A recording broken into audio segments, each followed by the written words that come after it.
ಇನ್ನು ಕರ್ನಾಟಕ ವಿಧಾನಸಭಾ ಚುನಾವಣಾ ಪೂರ್ವ ಸಮೀಕ್ಷೆ ಪ್ರಕಾರ ಇಂಡಿಯಾ ಟುಡೇ ಹಾಗೂ ಕಾರ್ವಿಯಿಂದ ಚುನಾವಣಾ ಪೂರ್ವ ಸಮೀಕ್ಷೆ ನಡೆದಿದ್ದು ಎರಡೂ ಪೂರ್ವ ಸಮೀಕ್ಷೆಯಲ್ಲೂ ಕೂಡ ಫಲಿತಾಂಶ ಅತಂತ್ರ ಅನ್ನುವಂತಹ ಮಾಹಿತಿ ಸಿಕ್ಕಿದೆ. ಕಾಂಗ್ರೆಸ್ 90ರಿಂದ 101 ಸ್ಥಾನಗಳನ್ನು ಪಡೆದುಕೊಂಡ್ರೆ ಬಿಜೆಪಿ 78ರಿಂದ 86, ಜೆಡಿಎಸ್ 34ರಿಂದ 43, ಇತರೆ 4ರಿಂದ 7 ಸ್ಥಾನಗಳನ್ನು ಪಡ್ಕೋಬಹುದು ಅನ್ನುವಂತಹ ಒಂದು ಸಮೀಕ್ಷೆ ಈಗ ಹೊರಬಿದ್ದಿದೆ. ಕರ್ನಾಟಕ ವಿಧಾನಸಭಾ ಚುನಾವಣೆಗೆ ಇನ್ನು ಕೂಡ ಒಂದು ತಿಂಗಳು ಇದೆ, ಒಂದು ತಿಂಗಳ ಹತ್ರ ಇದೆ. ಚುನಾವಣಾ ಪೂರ್ವ ಸಮೀಕ್ಷೆ ಈಗಾಗಲೇ ಹೊರಬಿದ್ದಿದ್ದು ಇಂಡಿಯಾ ಟುಡೇ ಮತ್ತೆ ಕಾರ್ವಿಯಿಂದ ಚುನಾವಣಾ ಪೂರ್ವ ಸಮೀಕ್ಷೆ ನಡೆಸಲಾಗಿದೆ. ಈ ಎರಡೂ ಪೂರ್ವ ಸಮೀಕ್ಷೆಯಲ್ಲಿ ಸಿಕ್ಕಿರುವಂತಹ ಒಂದು ಸಮೀಕ್ಷೆಯ ಪ್ರಕಾರ, ಸರ್ವೆ ಪ್ರಕಾರ ಫಲಿತಾಂಶ ಅತಂತ್ರ ಅನ್ನುವಂತಹ ಒಂದು ಮಾಹಿತಿ ಲಭ್ಯವಾಗಿದೆ. ಅಂದ್ರೆ ಕಾಂಗ್ರೆಸ್ 90ರಿಂದ 101 ಸ್ಥಾನಗಳನ್ನ ಗೆಲ್ಲುವಂತಹ ನಿರೀಕ್ಷೆ ಇದೆ, ಸಾಧ್ಯತೆ ಇದೆ. ಬಿಜೆಪಿ 78ರಿಂದ 86 ಸ್ಥಾನಗಳಲ್ಲಿ ಗೆಲುವು ಸಾಧಿಸಬಹುದು. ಹಾಗೆ ಜೆಡಿಎಸ್ 34ರಿಂದ 43 ಸ್ಥಾನಗಳಲ್ಲಿ ಗೆಲುವು ಸಾಧಿಸಿದರೆ ಇತರೆ 4ರಿಂದ 7. ಇದರಲ್ಲಿ ಪ್ರಮುಖವಾಗಿ ಗಮನಿಸಬೇಕು, ಯಾವುದೇ ಪಕ್ಷಕ್ಕೂ ಕೂಡ ಬಹುಮತ ಸಿಗುವಂತಹ ನಿರೀಕ್ಷೆ ಇಲ್ಲ. ಆದ್ರೆ ಜೆಡಿಎಸ್ ಕಿಂಗ್ ಮೇಕರ್ ಆಗುವಂತಹ ಸಾಧ್ಯತೆ ಕಂಡು ಬರ್ತಾ ಇದೆ. ಜೆಡಿಎಸ್ 34ರಿಂದ 43 ಸ್ಥಾನಗಳನ್ನ ಪಡ್ಕೊಂಡ್ರೆ ಕಾಂಗ್ರೆಸ್ ಕಡೆಗೆ ಜೆಡಿಎಸ್ ವಾಲ್ಬೇಕಾಗುತ್ತಾ, ಬಿಜೆಪಿ ಕಡೆಗೆ ವಾಲ್ಬೇಕಾಗುತ್ತಾ? ಸರ್ಕಾರ ರಚನೆಯಲ್ಲಿ ಪ್ರಾದೇಶಿಕ ಪಕ್ಷವಾದಂತಹ ಜೆಡಿಎಸ್ ನಿರ್ಣಾಯಕ ಪಾತ್ರ ವಹಿಸುತ್ತಾ ಅನ್ನುವಂತಹ ನಿರೀಕ್ಷೆ ಈಗ ಕಂಡು ಬರ್ತಾ ಇದೆ. ಈ ಒಂದು ಚುನಾವಣಾ ಪೂರ್ವ ಸಮೀಕ್ಷೆಯನ್ನ ನೋಡ್ತಾ ಇದ್ರೆ ಇನ್ನು ಕೂಡ ಚುನಾವಣೆಗೆ ಸಾಕಷ್ಟು ಸಮಯ ಇದೆ. ಅಂದ್ರೆ ಒಂದು ತಿಂಗಳ ಹತ್ರ ಕಾಲಾವಕಾಶ ಇದೆ ಚುನಾವಣೆಗೆ. ಈ ಸಂದರ್ಭದಲ್ಲಿ ಏನ್ ಬೇಕಾದ್ರೂ ಆಗಬಹುದು, ಮತದಾರರ ಮನಸ್ಸು ಯಾರ ಕಡೆ ವಾಲತೆ, ಏನ್ ಬೇಕಾದ್ರೂ ಆಗಬಹುದು, ಹೇಳೋದಕ್ಕೆ ಸಾಧ್ಯ ಇಲ್ಲ. ಆದ್ರೆ ಈಗ ಸದ್ಯಕ್ಕೆ ಮಾಡಿರುವಂತಹ ಚುನಾವಣಾ ಪೂರ್ವ ಸಮೀಕ್ಷಾ ಪ್ರಕಾರ ಇಂಡಿಯಾ ಟುಡೇ ಮತ್ತೆ ಕಾರ್ವಿಯಿಂದ ಚುನಾವಣಾ ಪೂರ್ವ ಸಮೀಕ್ಷೆ ನಡೆಸಲಾಗಿದ್ದು ಎರಡೂ ಸಮೀಕ್ಷೆಯಲ್ಲೂ ಕೂಡ ಅತಂತ್ರ ವಿಧಾನಸಭೆ ಸೃಷ್ಟಿಯಾಗೋದು ಬಹುತೇಕ ಪಕ್ಕ ಅನ್ನುವಂತಹ ಒಂದು ರಿಸಲ್ಟ್ ಅನ್ನ ಈ ಸಮೀಕ್ಷೆಗಳು ಕೊಟ್ಟಿವೆ.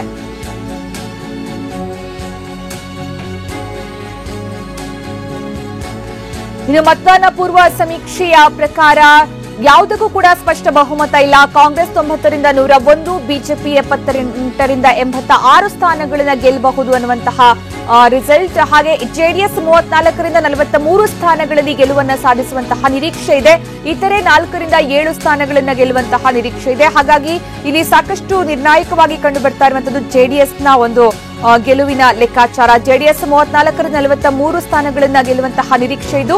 ಬಹುಶಃ ನಿರ್ಣಾಯಕ ಪಾತ್ರ ವಹಿಸಬಹುದು ಈ ಒಂದು ಎಲೆಕ್ಷನ್ ಅಲ್ಲಿ ಅನ್ನುವಂತಹ ಸಾಧ್ಯತೆ ಕಂಡು ಬರ್ತಾ ಇದೆ. ಅತಂತ್ರ ವಿಧಾನಸಭೆ ಸೃಷ್ಟಿಯಾಗೋದಂತೂ ಪಕ್ಕ ಅನ್ನುವಂಥದ್ದು ಈ ಸಮೀಕ್ಷೆಗಳ ಅಭಿಪ್ರಾಯ. ಮತದಾನ ಪೂರ್ವ ಸಮೀಕ್ಷೆಯ ಪ್ರಕಾರ, ಎರಡೂ ಸಮೀಕ್ಷೆಗಳ ಪ್ರಕಾರ, ಕಾರ್ವಿ ಮತ್ತೆ ಇಂಡಿಯಾ ಟುಡೇ ಎರಡೂ ಮತದಾನ ಪೂರ್ವ ಸಮೀಕ್ಷೆಯ ಪ್ರಕಾರ ಯಾವುದಕ್ಕೂ ಸ್ಪಷ್ಟ ಬಹುಮತ ಇಲ್ಲ. ಅತಂತ್ರ ವಿಧಾನಸಭೆ ಸೃಷ್ಟಿಯಾಗುವಂತಹ ಸಾಧ್ಯತೆ ಇದೆ.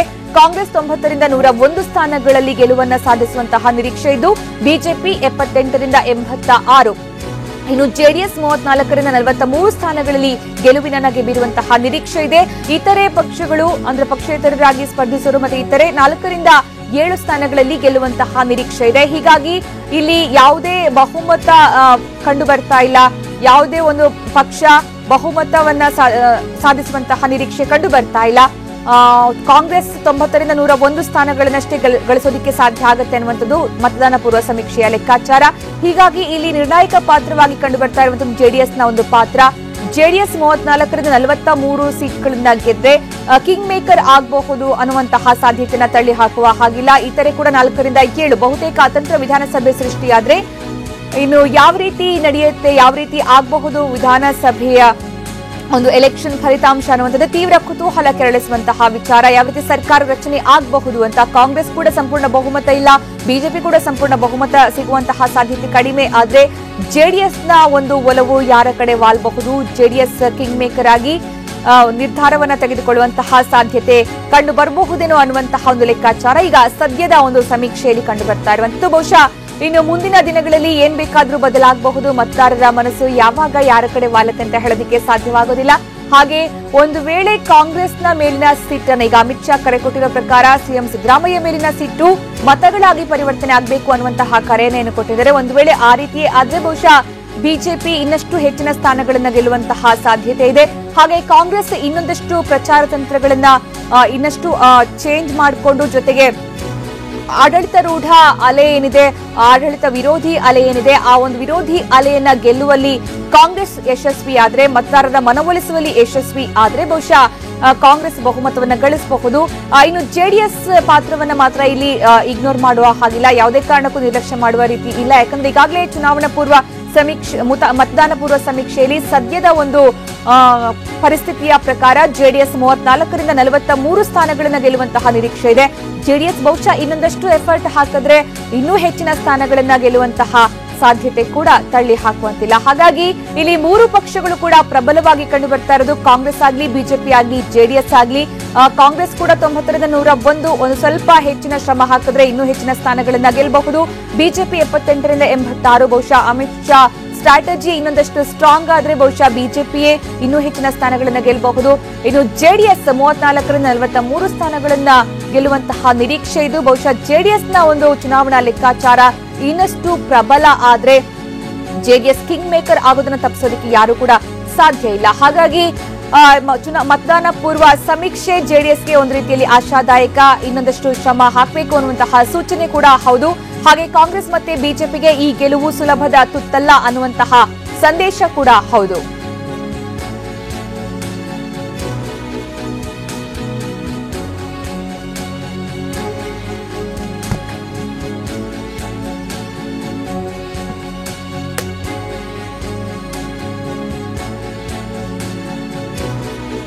ಇನ್ನು ಕರ್ನಾಟಕ ವಿಧಾನಸಭಾ ಚುನಾವಣೆಯಲ್ಲಿ ಅತಂತ್ರ ಫಲಿತಾಂಶ ಸಿಗುವ ಬಗ್ಗೆ ಈಗ ಮತದಾನ ಪೂರ್ವ ಸಮೀಕ್ಷೆಯಲ್ಲಿ ಫಲಿತಾಂಶ ಲಭ್ಯ ಆಗಿರೋದು. ಅಂದ್ರೆ ಇಂಡಿಯಾ ಟುಡೇ ಕಾರ್ವಿ ಮತದಾನ ಪೂರ್ವ ಸಮೀಕ್ಷೆಯ ಪ್ರಕಾರ ಕಾಂಗ್ರೆಸ್ ಪಕ್ಷಕ್ಕೆ 90ರಿಂದ 101 ಸ್ಥಾನ ಸಿಗುವಂತಹ ಸಾಧ್ಯತೆ ಇದೆ. ಬಿಜೆಪಿಗೆ 78ರಿಂದ 86 ಕ್ಷೇತ್ರಗಳಲ್ಲಿ ಗೆಲುವು ಸಿಗುವಂತಹ ಸಾಧ್ಯತೆ ಇದೆ. ಜೆಡಿಎಸ್ ಪಕ್ಷಕ್ಕೆ 34ರಿಂದ 43 ಸ್ಥಾನಗಳು ಲಭ್ಯವಾಗುವಂತಹ ನಿರೀಕ್ಷೆ ಇದೆ.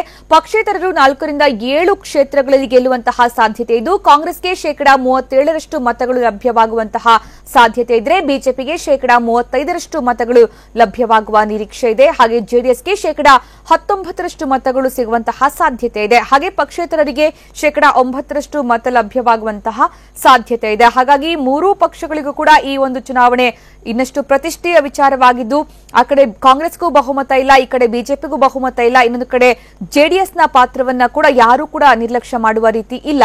ಹಾಗಾಗಿ ಮೂರೂ ಪಕ್ಷಗಳಿಗೂ ಕೂಡ ಈ ಒಂದು ಚುನಾವಣೆ ಸಾಕಷ್ಟು ಅಗ್ನಿ ಪರೀಕ್ಷೆಯ ರೀತಿಯಲ್ಲಿ ಕಂಡು ಬರ್ತಾ ಇದ್ದು, ಹೀಗಾಗಿ ಯಾವ ರೀತಿ ಮುಂದಿನ ದಿನಗಳಲ್ಲಿ ಕ್ಯಾಂಪೇನ್ ನಡೆಯುತ್ತೆ, ಯಾವ ರೀತಿ ಮತದಾರರ ಮನಸೆಳೆಯುವಲ್ಲಿ ಮೂರು ಪಕ್ಷಗಳು ಕೂಡ ಸಫಲರಾಗ್ತಾರೆ, ಯಾವ ರೀತಿಯ ಚುನಾವಣಾ ರಣತಂತ್ರಗಳನ್ನ ರೂಪಿಸಿಕೊಳ್ತಾರೆ ಅನ್ನೋದನ್ನ ಕಾದು ನೋಡಬೇಕಾಗಿದೆ.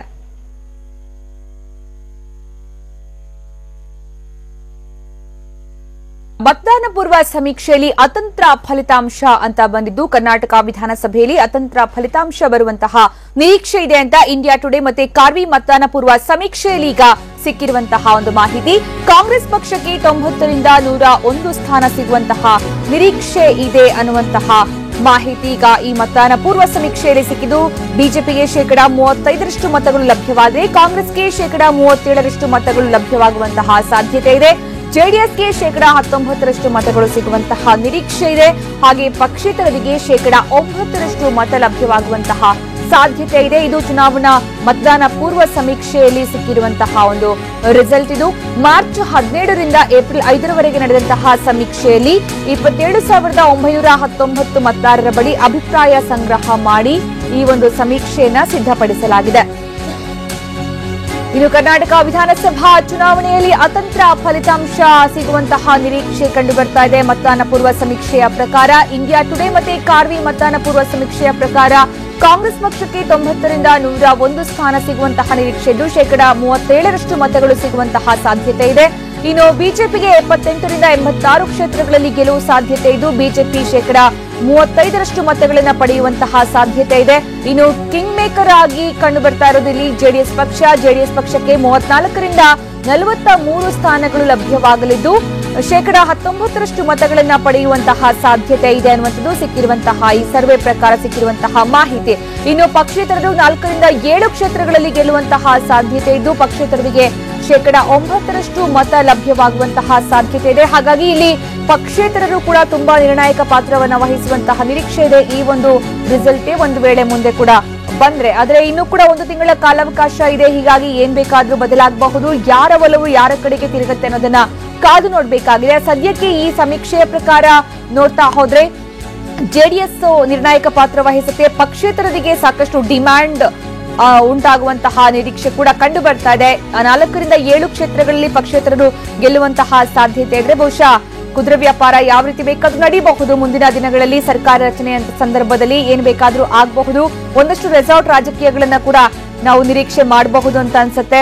ಹಾಗೆ ಪಕ್ಷಾಂತರ ಮಾಡುವಂತದ್ದು, ಜೊತೆಗೆ ಖರೀದಿ, ಶಾಸಕರ ಖರೀದಿ ಕೂಡ ನಡೆಯುವಂತಹ ಸಾಧ್ಯತೆ ಇದೆ. ಅಂದ್ರೆ ಕುದುರೆ ವ್ಯಾಪಾರದ ನಿರೀಕ್ಷೆ ಕೂಡ ಇದೆ. ಹೀಗಾಗಿ ಏನ್ ಬೇಕಾದ್ರೂ ಆಗಬಹುದು ಈ ಫಲಿತಾಂಶದ ಪ್ರಕಾರ ಒಂದು ವೇಳೆ ರಿಸಲ್ಟ್ ಬಂದ್ರೆ. ಆದ್ರೆ ಇನ್ನೂ ಕೂಡ 1 ತಿಂಗಳ ಕಾಲಾವಕಾಶ ಇರೋ ಕಾರಣಕ್ಕಾಗಿ ಕ್ಯಾಂಪೇನ್ ಯಾವ ರೀತಿ ನಡೆಯುತ್ತೆ, ಮತದಾರರ ಒಲವು ಯಾರ ಕಡೆ ತಿರುಗುತ್ತೆ, ಯಾರ್ಯಾರು ಯಾವ ಲೆಕ್ಕಾಚಾರಗಳನ್ನ ಹಾಕೊಂಡು ಮತವನ್ನ ಹಾಕ್ತಾರೆ, ಯಾರ ಇಚ್ಛೆಯ ಪ್ರಕಾರ ಯಾರು ಸಿಎಂ ಆಗ್ಬೇಕು, ಯಾರು ಆಡಳಿತ ನಡೆಸಬೇಕು, ಇವೆಲ್ಲವನ್ನೂ ಕೂಡ ನಿರ್ಧರಿಸೋದಿಕ್ಕೆ ಬಹುಶಃ ಇನ್ನೂ ಕೂಡ 1 ತಿಂಗಳ ಕಾಲಾವಕಾಶ ಇದೆ. ಹಾಗಾಗಿ ಏನ್ ಬೇಕಾದ್ರೂ ಬದಲಾಗಬಹುದು.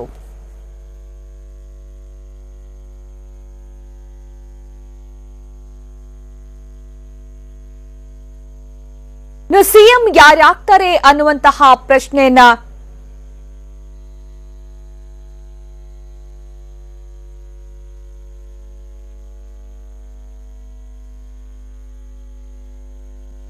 ಇನ್ನು ಸಿಎಂ ಯಾರಾಗ್ತಾರೆ ಅನ್ನುವಂತಹ ಪ್ರಶ್ನೆಯನ್ನ ಕೇಳಲಾಗಿತ್ತು ಮತದಾರರ. ಸಿಎಂ ಸಿದ್ದರಾಮಯ್ಯ ಸಿಎಂ ಆಗಬೇಕು ಅಂತ 33% ಜನರು ಅಭಿಮತವನ್ನ ವ್ಯಕ್ತಪಡಿಸಿದ್ದಾರೆ ಎನ್ನುವಂತಹ ಸರ್ವೆ ಲಭ್ಯವಾಗಿದೆ, ಮಾಹಿತಿ ಲಭ್ಯವಾಗಿದೆ. ಸಿದ್ದರಾಮಯ್ಯ 33% ಒಲವನ್ನ ಹೊಂದಿದ್ರೆ, ಬಿಎಸ್ ಯಡಿಯೂರಪ್ಪ ಅವರ ಪರ 26% ಮತದಾರರು ಒಲವು ತೋರಿದ್ದಾರೆ. ಹಾಗೆ ಎಚ್ಡಿ ಕುಮಾರಸ್ವಾಮಿ ಪರ 21% ಜನ ಒಲವು ತೋರಿದ್ದಾರೆ. ಸಿಎಂ ಯಾರಾಗ್ತಾರೆ ಅನ್ನುವಂತಹ ಪ್ರಶ್ನೆಯನ್ನ ಮತದಾರರಿಗೆ ಕೇಳಲಾಗಿತ್ತು. ಸಿಎಂ ಆಗೋದಕ್ಕೆ ಯಾರಿಗೆ ಎಷ್ಟು ಅಭಿಮತ ಇದೆ ಅನ್ನೋದನ್ನ ನೋಡೋದಾದ್ರೆ, ಸಿದ್ದರಾಮಯ್ಯ ಸಿಎಂ ಆಗಬೇಕು ಅಂತ 33% ಜನ ಬಯಸಿದ್ರೆ, ಬಿಎಸ್ ಯಡಿಯೂರಪ್ಪ ಸಿಎಂ ಆಗಬೇಕು ಅಂತ 26% ಜನ ಒಲವನ್ನ ತೋರಿದ್ದಾರೆ. ಹಾಗೆ ಜೆಡಿಎಸ್ನ ರಾಜ್ಯಾಧ್ಯಕ್ಷ ಎಚ್ಡಿ ಕುಮಾರಸ್ವಾಮಿ ಸಿಎಂ ಆಗಬೇಕು ಅನ್ನುವಂತಹ ವಿಚಾರವಾಗಿ 21% ಜನ ತಮ್ಮ ಒಲವನ್ನ ತೋರ್ಪಡಿಸಿದ್ದಾರೆ. ಹಾಗಾಗಿ ಒಂದು ಕಡೆ ಸೀಟುಗಳ ಲೆಕ್ಕಾಚಾರದಲ್ಲಿ ಕಾಂಗ್ರೆಸ್ 90ರಿಂದ 101 ಸೀಟ್ಗಳನ್ನ ಗೆಲ್ಲುವಂತಹ ನಿರೀಕ್ಷೆ ಇದೆ. ಬಹುಶಃ ಇನ್ನೊಂದಷ್ಟು ದಿನಗಳಲ್ಲಿ ಇನ್ನಷ್ಟು ಹೆಚ್ಚಿನ ಸೀಟ್ಗಳನ್ನ ಗೆಲ್ಲುವ ಪ್ರಯತ್ನದಲ್ಲಿ ಕಾಂಗ್ರೆಸ್ ಶತಪ್ರಯತ್ನ ಹಾಕಿದ್ರೆ ಬಹುಶಃ ಈ ಕಡೆ ಸಿಎಂ ಯಾರಾಗಬಹುದು ಅನ್ನುವಂತಹ ವಿಚಾರವಾಗಿ ಕೂಡ ಕಾಂಗ್ರೆಸ್ನ ಕಡೆಗೆ ಒಲವು ಹೆಚ್ಚು ಕಂಡು ಬರ್ತಾ ಇರೋದು. ಬಹುಶಃ ಕಾಂಗ್ರೆಸ್ಗೆ ಈ ಒಂದು ಸಮೀಕ್ಷೆ ಪ್ರಕಾರ ಸ್ವಲ್ಪ ಮೇಲುಗೈ ಕಂಡು ಬರ್ತಾ ಇದೆ. ಆದ್ರೆ ಇನ್ನಷ್ಟು ಪ್ರಯತ್ನ ಪಟ್ರೆ ಮಾತ್ರ. ಆದ್ರೆ ಇಲ್ಲಿ ಬಿಜೆಪಿ ಮತ್ತೆ ಜೆಡಿಎಸ್ ಎರಡೂ ಕೂಡ ತುಂಬಾ ಸ್ಟ್ರಾಂಗ್ ಫೈಟ್ ಕೊಡ್ತಾ ಇರುವಂತಹ ಒಂದು ಸಾಧ್ಯತೆ ಕೂಡ ಕಂಡು ಬರ್ತಾ ಇದೆ. ಯಾಕಂದ್ರೆ ಎಚ್ ಡಿ ಕುಮಾರಸ್ವಾಮಿ ಸಿಎಂ ಆಗಬೇಕು ಅಂತ 21% ಜನ ಒಲವನ್ನ ತೋರಿದ್ರೆ, ಬಿಜೆಪಿಯ ಬಿಎಸ್ ಯಡಿಯೂರಪ್ಪ ಸಿಎಂ ಆಗಬೇಕು ಅಂತ 26% ಜನ ಒಲವನ್ನ ತೋರಿದ್ದಾರೆ. ಆದ್ರೆ ಹಾಲಿ ಸಿಎಂ ಸಿದ್ದರಾಮಯ್ಯ ಪರ 33% ಜನ ಒಲವನ್ನ ತೋರಿರೋದು ಕಾಂಗ್ರೆಸ್ಗೆ ಒಂದು ರೀತಿಯಲ್ಲಿ ಮೇಲುಗೈ ಅಂತಾನೆ ಹೇಳಬಹುದು ಸದ್ಯದ ಒಂದು ಸ್ಥಿತಿಯ ಪ್ರಕಾರ, ಸದ್ಯದ ಸಮೀಕ್ಷೆಯ ಪ್ರಕಾರ. ಇನ್ನು ಮುಂದಿನ ದಿನಗಳಲ್ಲಿ ಏನಾಗುತ್ತೆ ಅನ್ನೋದನ್ನ ಕಾದು ನೋಡಬೇಕಾಗಿದೆ. ಸದ್ಯಕ್ಕೆ ಸಿಎಂ ಯಾರಾಗ್ತಾರೆ ಅನ್ನುವಂತಹ ಪ್ರಶ್ನೆಗೆ ಮತದಾರರ ಒಲವು ಬಹುತೇಕ ಸಿಎಂ ಸಿದ್ದರಾಮಯ್ಯ ಕಡೆಗಿರೋದು ಕಂಡು ಬರ್ತಾ ಇದೆ.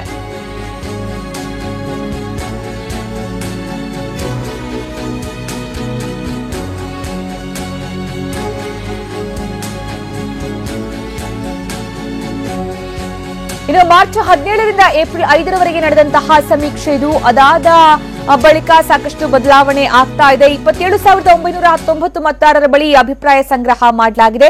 ರಾಜ್ಯದ 224 ವಿಧಾನಸಭಾ ಕ್ಷೇತ್ರಗಳಲ್ಲಿ ನಡೆದಂತಹ ಸರ್ವೆ ಇದು. ಏಪ್ರಿಲ್ 5ರ ತನಕ, ಮಾರ್ಚ್ 17ರಿಂದ ಏಪ್ರಿಲ್ 5ರ ತನಕ ಯಾರ ಕಡೆಗೆ ಯಾವ ರೀತಿ ಅಲೆ ಇತ್ತು ಅನ್ನುವ ವಿಚಾರವಾಗಿ 224 ಕ್ಷೇತ್ರಗಳ 27,000ಕ್ಕೂ ಹೆಚ್ಚು 27,919 ಮತದಾರರ ಬಳಿ ಅಭಿಪ್ರಾಯ ಸಂಗ್ರಹ ಮಾಡಿ ಇಂಡಿಯಾ ಟುಡೇ ಮತ್ತೆ ಕಾರ್ವಿ ಮತದಾನ ಪೂರ್ವ ಸಮೀಕ್ಷೆಯನ್ನ ನಡೆಸಿದಂತಹ ಸಂದರ್ಭದಲ್ಲಿ ಬಿಜೆಪಿ, ಕಾಂಗ್ರೆಸ್ ಮತ್ತೆ ಜೆಡಿಎಸ್ ಮೂರೂ ಪಕ್ಷಗಳ ಕಡೆಗೆ ಮತದಾರರ ಒಲವು ಯಾವ ರೀತಿ ಇದೆ ಅನ್ನುವಂತಹ ಸಮೀಕ್ಷೆಯ ಪ್ರಕಾರ ನಾವು ನೋಡೋದಾದ್ರೆ, ಕಾಂಗ್ರೆಸ್ ಪಕ್ಷಕ್ಕೆ 90ರಿಂದ 101 ಸ್ಥಾನಗಳು ಸಿಗುವಂತಹ ನಿರೀಕ್ಷೆ ಇದೆ. ಹಾಗೆ 37% ಮತಗಳು ಲಭ್ಯವಾಗುವಂತಹ ಸಾಧ್ಯತೆ ಇದೆ.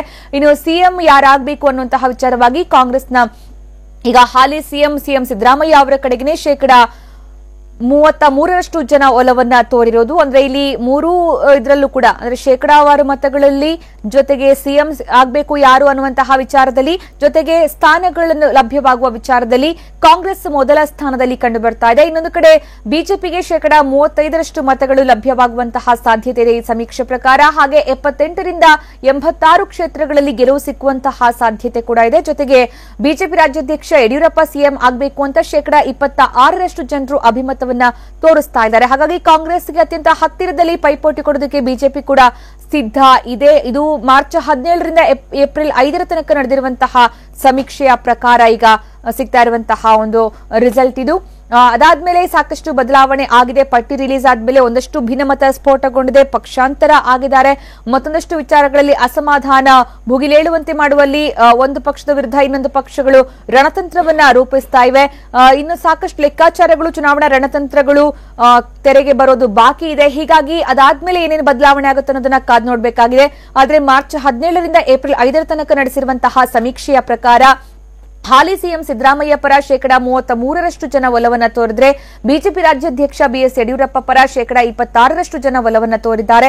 ಜೆಡಿಎಸ್ ರಾಜ್ಯಾಧ್ಯಕ್ಷ ಕುಮಾರಸ್ವಾಮಿಗೆ 21% ಜನ ಒಲವನ್ನ ತೋರಿದ್ದಾರೆ. ಇಲ್ಲಿ ಗಮನಿಸಬೇಕಾದಂತಹ ಅಂಶ, ಕಾಂಗ್ರೆಸ್ ಮತ್ತೆ ಬಿಜೆಪಿ ಹತ್ರ ಪೈಪೋಟಿ ಕೊಟ್ಟರು ಕೂಡ ಜೆಡಿಎಸ್ನ ಸ್ಪರ್ಧೆ ಇಲ್ಲಿ ಸಾಕಷ್ಟು ಗಮನ ಸೆಳೆಯುವಂತಹ ವಿಚಾರ. ಜೆಡಿಎಸ್ ನಿರ್ಣಾಯಕ ಪಾತ್ರವನ್ನ ವಹಿಸಬಹುದು, ಕಿಂಗ್ ಮೇಕರ್ ಆಗಬಹುದು.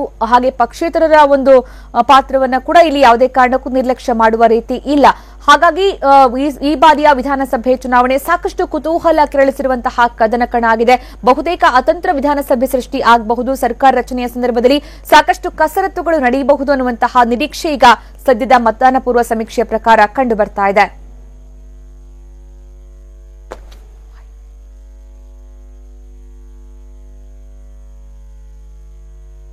ಕಾರ್ವಿ ಮತ್ತೆ ಇಂಡಿಯಾ ಟುಡೇ ನಡೆಸಿರುವಂತಹ ಮತದಾನ ಪೂರ್ವ ಸಮೀಕ್ಷೆಯ ಪ್ರಕಾರ ಯಾರ ಒಲವು ಯಾರ ಕಡೆಗೆ ಎಷ್ಟು ಇದೆ ಅನ್ನುವಂಥದ್ದನ್ನು ನೋಡೋದಾದ್ರೆ, ಸಿಎಂ ಆಗೋದಕ್ಕೆ ಯಾರಿಗೆ ಎಷ್ಟು ಅಭಿಮತ ಇದೆ ಅನ್ನುವಂತಹ ವಿಚಾರವಾಗಿ ಸಿಎಂ ಸಿದ್ದರಾಮಯ್ಯ, ಹಾಲಿ ಸಿಎಂ ಸಿದ್ದರಾಮಯ್ಯ 33% ಗಳಿಸಿಕೊಂಡಿದ್ದಾರೆ. ಬಿಎಸ್ ಯಡಿಯೂರಪ್ಪ ಅವರ ಪರ 26% ಜನ ಒಲವನ್ನ ತೋರಿದ್ರೆ, ಎಚ್ಡಿ ಕುಮಾರಸ್ವಾಮಿ ಅವರು ಸಿಎಂ ಆಗಬೇಕು ಅಂತ 21% ಜನ ಬಯಸ್ತಾ ಇದ್ದಾರೆ.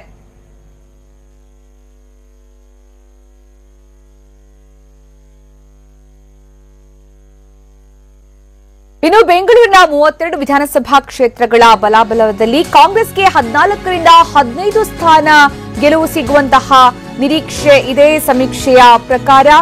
ಇನ್ನು ಕಾಂಗ್ರೆಸ್ಗೆ 14ರಿಂದ 15 ಸ್ಥಾನ ಗೆಲುವು ಸಿಗುವಂತಹ ಸಾಧ್ಯತೆ ಇದ್ರೆ, ಬಿಜೆಪಿಗೆ 13ರಿಂದ 14 ಸ್ಥಾನ ಗೆಲ್ಲುವಂತಹ ಸಾಧ್ಯತೆ ಇದೆ. ಇನ್ನು ಜೆಡಿಎಸ್ 2ರಿಂದ 3 ಸ್ಥಾನಗಳನ್ನು ಗೆಲ್ಲುವಂತಹ ಸಾಧ್ಯತೆ ಇದ್ದು, ಬೆಂಗಳೂರಲ್ಲಿ ಪಕ್ಷೇತರರಿಗೆ ಗೆಲುವು ಸಿಗುವಂತಹ ಸಾಧ್ಯತೆ ಇಲ್ಲ ಅನ್ನುವಂಥದ್ದು ಈಗ ಸಿಕ್ಕಿರುವಂತಹ ಮಾಹಿತಿ.